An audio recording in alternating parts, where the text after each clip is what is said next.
I appreciate you taking the time to interview with me. So, you know, hope all is well. Yeah, all is good. All is good. How about on your side? Everything is great. I'm just like I said. I'm just working with the Los Angeles Sentinel has been an extreme blessing for me, and I've been having a huge opportunity to interview NBA players over the last 2 years, coming from Chicago. So, that's why I was born and raised. So I moved to LA 2 years ago. So you want them big old hugs then. yeah, you already know. But congrats to all your success. That for all that you've been doing with your business. Can you elaborate on Isiah Internationals and Cheurlin Champagne for a little bit? Yeah, so Isiah International is a firm basically that I started in 1992 when I was still playing with the Detroit Pistons. My first acquisition was taking a company out of bankruptcy called American Speedy Printing. My business background is in startups and turnarounds. That's my expertise. And American Speedy Printing was a 700 quick print chain across the United States. My partner Rick Inatome and I took that out of bankruptcy, turned it around. Was on the cover of Forbes magazine for that turnaround. 1994, the NBA, I retired. The NBA decided to put their franchises outside of the United States. 2 franchises were awarded outside of the United States, one in Vancouver and the other one was in Toronto. I was the co-founder of the Toronto Raptors and also vice president of basketball operations and the general manager to launch the Toronto Raptors. 25 years later, 2 years ago, they won the NBA championship. So it was quite a celebration. So when you look at, the NBA franchises that are outside of the United States, there's only one that's still standing, and that's the Toronto Raptors, and that's the one that I co-founded. So very proud of that. Then moved on, had a couple of other business ventures in Isiah International. We operate in 4 buckets: sports and entertainment. We also operate in the real estate portfolio of affordable housing, multifamily housing. Third space is the utility, oil, and energy space. And the 4th space is the champagne space. And that's what we're here to talk about today is Cheurlin Champagne. Cheurlin Champagne is the fastest growing champagne in the United States. We have 200 acres over in the Aube region of Champagne, which is the oldest region of Champagne. Right now in close to 27 states. Before COVID hit, was planned to be in 42. Once COVID is over, hopefully we can restart and get back on track. But things are going extremely well right now. Our champagne is one of the leading sellers in some of the states. And we've thus put our champagne online right now with Thirstie. When you're trying to, navigate your way through COVID, everyone had to come to where we are today in terms of Zoom and working in the virtual world. So working virtually has given us an extended reach. Not only are we in the United States right now, but we also in Ontario and in Canada. Man, that's amazing. How have you all been able to, work through this pandemic and thrive through this pandemic situation? When the pandemic hit, I brought all our staff together and, fortunately enough for me, I've had some experience dealing in the virtual world before. One of the companies that I founded early on was a company called iGift, one that, pioneered the online gift certificate business. So in the virtual space, once COVID hit, what we decided to do was make sure that we could communicate virtually, via phone, via computer, via Skype, and keep updating on our weekly meetings. So as opposed to having your weekly meetings face to face, we were having them virtually. And then what we started doing is giving everybody assignments, making sure that those assignments were met. But I think the most important part was to just keep everybody's spirits up during this period of time, because you never know what's going on inside somebody's house, inside their family, people who were, extended family members or close family members, friends. Everybody was, battling the virus. So what we just tried to do is just stay afloat and readjust our goals, readjust our expectations. And what I said to all our staff is that our goal is to ready ourselves to be ready to hit the ground running again once the pandemic is over.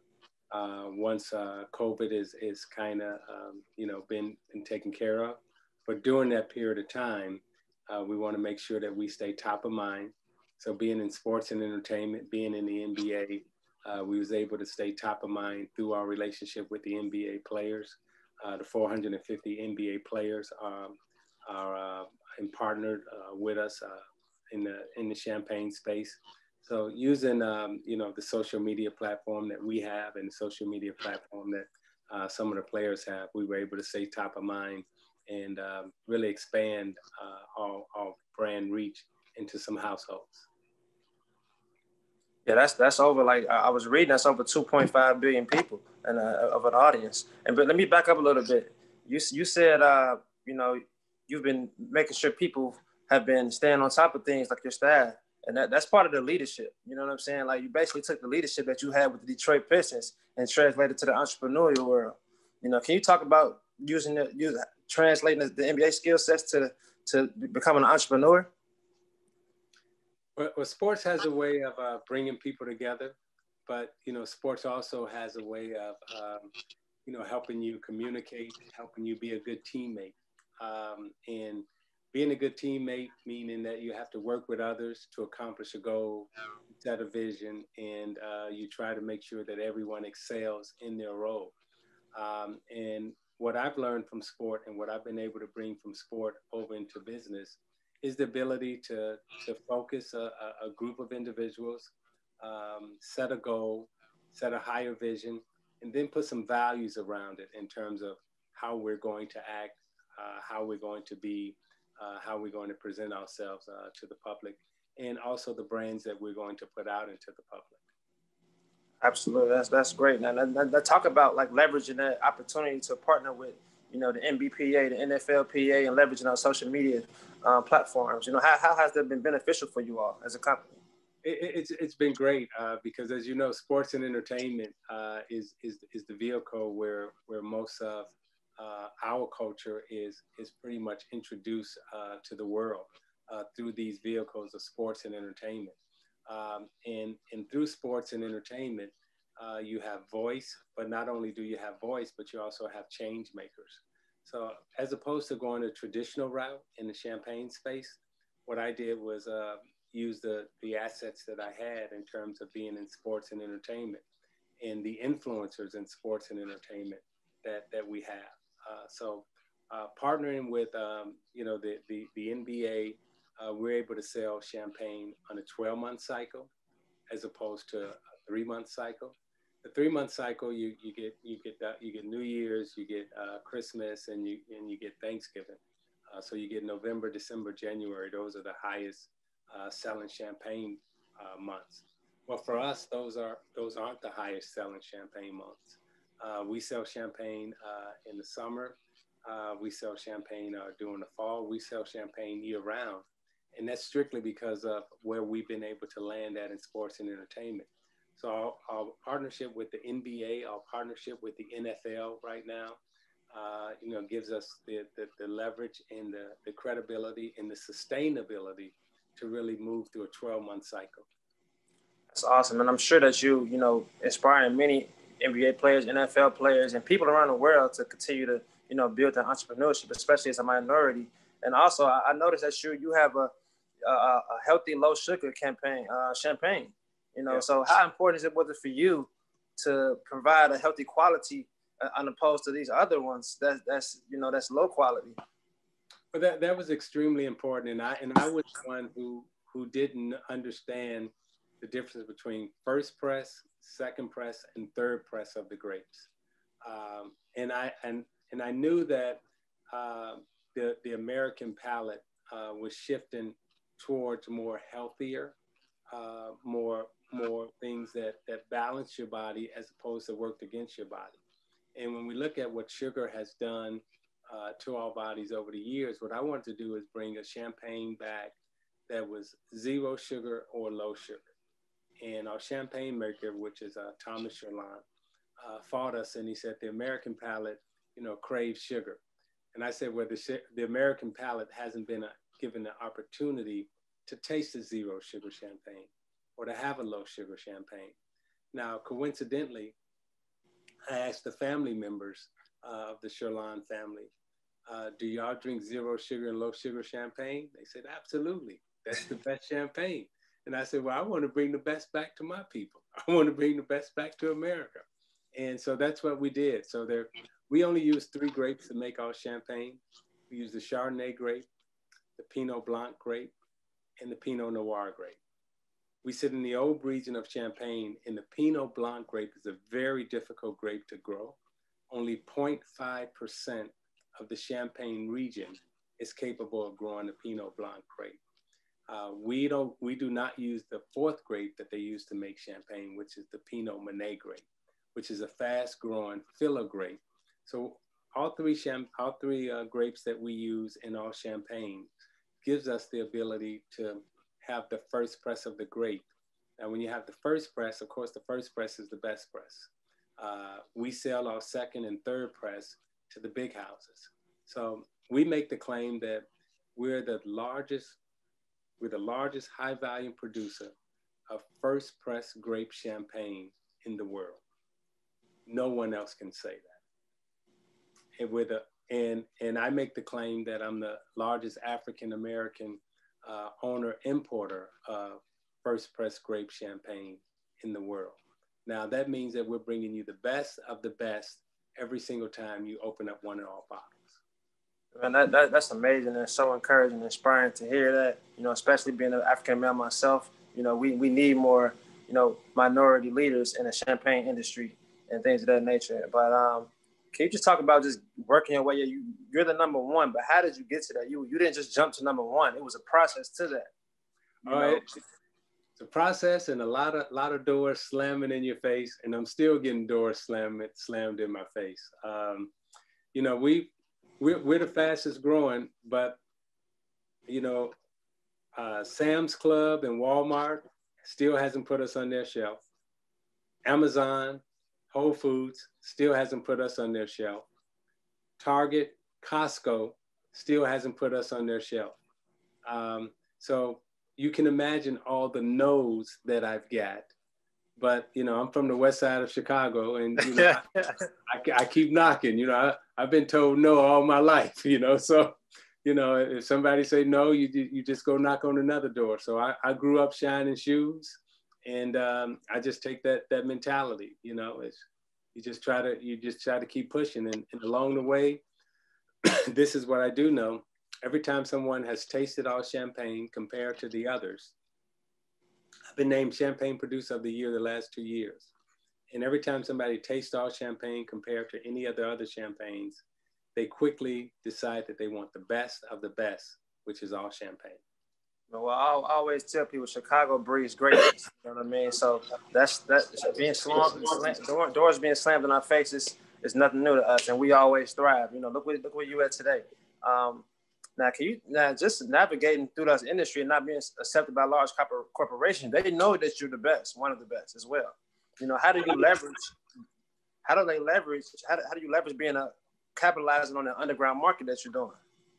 So I look at it as we're that team right now because they do know we're the best, and no one has disputed through all the research that you've done on Cheurlin Champagne.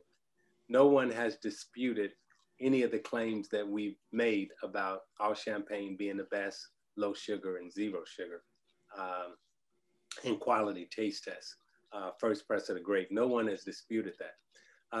So we're the new kid on the block that's kind of disrupting the industry. That's kind of disrupting the way champagne has traditionally been drank and the people who drink it. So, we don't mind being a disruptor. I'm used to, having a bad boy role with the Detroit Pistons when we had to show up, and, it was a Lakers Celtic party. And then there was a new kid on the block, and that was us. And that's kind of who we are with Cheurlin Champagne.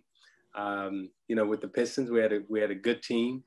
but people didn't know about it. So we had to let it be known that, you know, we had a good team. And once we stepped on the stage, we were able to compete. And now that our Cheurlin Champagne has stepped on the stage and people are tasting it, now we're competing. And we don't mind competing. We don't mind going head to head. Now, what we don't have the tradition that, you know, the big players have. We don't have the money that the big players have. And nor do we have the glitz and glamour that the big players have. But do we have the better quality and the better team? I believe so. Yeah, that's amazing. I saw one of your interviews. You said y'all got Jordan, LeBron, Magic, Kareem, so they can't stop y'all if they got that, no matter what it looks like. Yeah, and I'll give you that analogy since we're on video, so people will understand the analogy that I made. I said that in this champagne space, since we're the new kids and we're the upstarts, we walk in and we the team that got the mismatched uniform, the raggedy shoes, you know, holes in our socks and everything else. But on my team, right, I got Kareem, I got LeBron, I got Jordan, I got Magic, and it's myself, and we getting ready to compete against the other team. Now, our uniforms don't look good, and we ain't got all the pretty colors, but when the game starts, we the best team. And that's Cheurlin Champagne right now. And that's awesome. You guys are doing amazing work. Now, you just recently partnered with Thirstie. Now talk about how did that came about as well. Well, the partnership with Thirstie is a very unique partnership, and it's a great partnership for us because it gives us the e-commerce online presence that we've been looking for, and it allows us to retain our customers, own our customers, and interact with our customers. So when they come to our website, you can buy directly from Cheurlin.com right now because of the back room that we have with Thirstie. So it's been a good working relationship. We intend to expand it further, and it's been a great way for brands like myself who hasn't, you know, again, got the acceptability yet of the Sam's Clubs, of the Walmarts, of the Targets, the Costco's, and the people who keep saying no to us.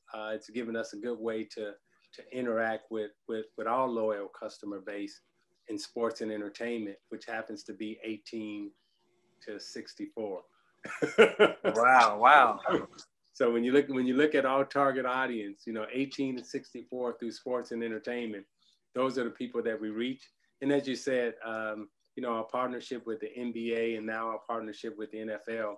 Our partnership with the NBA has given us the social media reach of 2.5 billion people every time we send out a tweet or it gets retweeted by one of the players. And then on the NFL side, which we're soon to partner with them, it gives us even more bandwidth into the social zodiac of, you know, the mind share of people globally, not just here in America. Absolutely. You know, can you just talk about just expanding globally and not in just U.S.? You know, like, and you know, how long did it take for you to just expand outside of the U.S. and become one of the number one global brand in the champagne industry? So when you look at, you know, my firm, Isiah International, I named it International with the intention of expanding outside of the borders of the United States. And American Speedy Printing, again, was my first acquisition domestically. My second acquisition was outside of the U.S. borders, which was in Canada with the Toronto Raptors. So I operate right now in 4 different countries. I operate in America, I operate in Colombia, and I also operate in Europe. So when in our champagne right now, we can report, bottle, label, and ship right from the vineyard in France. So we can port, bottle, and ship anywhere in the world through our ports. And in Colombia, where I'm right now, I'm the largest supplier of the raw material hemp in the Americas, where we have we have 37 hectares right now, which is about 60.2 acres. And then we have the ability to expand that to 1 million acres of hemp that we can grow, turn over our land 3 times a year. I'm vice chairman and CEO of a company called One World Farmer that cultivates and grows in the hemp and cannabis space in Colombia. Yeah, so I have a few more questions. So you talked about you're the importer. What made you not want to use somebody else? You want to just I'm an importer myself. Was it the fact that people were saying no to you and you just told yourself, okay, you know what?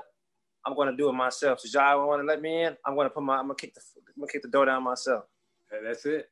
That's it. And people get mad when you kick the door down yourself, right? It's like, wait a minute, I asked nicely if you would let me in, but I think that because there's been so many no's and so much resistance, it really has forced me to kind of do it on my own. And for the you definitely had some support, but the no's that you got here in America forced me to go outside of America. And what I found as a businessman outside of America is that I don't have to classify as Black or minority outside of America. In the international space, you stand on your own 2 feet. If you got a good product and you can do business, there's no classifications. In other countries, I don't have to classify as minority. I don't have to classify as Black or any of the other classifications that they have here in the United States. And that's awesome. Seems like you like doing business outside of the world. Now for people who wants to, especially in a time like this, how is it important for anyone to become an entrepreneur, especially in a pandemic where people can fire you or lay you off at any time. That you don't have to do that. You still up and running.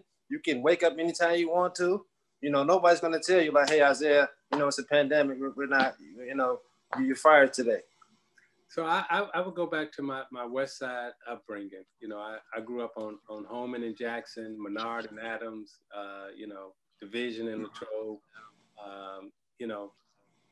and what you learn, it was always a pandemic when you're poor.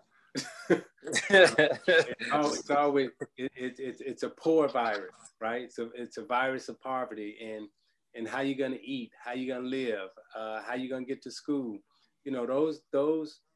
Those internal challenges that we faced every single day made you entrepreneurial, made you think of, okay, where can I get some food today? I grew up every single day with the thought of, whose house can I get something to eat at? What friend will give me something? And, if I made it to school on time, can I get some food at school? Can I get some food at the rec center? So you're thinking of how you can get food. And then your hustle game. Okay, I was shining shoes. So, you get your shoe shine box. Well, I couldn't buy a shoe shine box. So what you got to do? You got to make one. You got to make one with a crate, take the nails out, get you a hammer, put some polish in it. Now you carrying your little box. How much you charging for a shine? Right. So it makes you entrepreneurial, we talk about Chicago, I never saw Rush Street. I never was downtown Chicago until I got into the NBA. Wow. Because every time I tried to go downtown Chicago to shine shoes on Michigan Avenue, they kicked me out. They kicked me off. I never could get down there to shine shoes. So I had to find other places to go shine.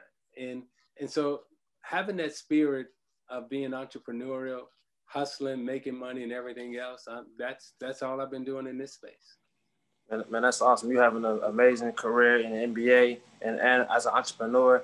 And I wish more success to you, and I thank you for taking your time to interview with me. No, thank you. And we're proud of you, being a fellow Chicagoan and the strides and that you've made and the hurdles that you continue to jump over. I'm honored to be able to sit here and talk with you and share conversation, because I know your walk, I know your journey. So, mom, dad, nieces, nephews, cousins, everybody else, everybody's proud of you. And just always remember, you got a lot of people back at home looking up to you because you've made it. So God bless you and thank you.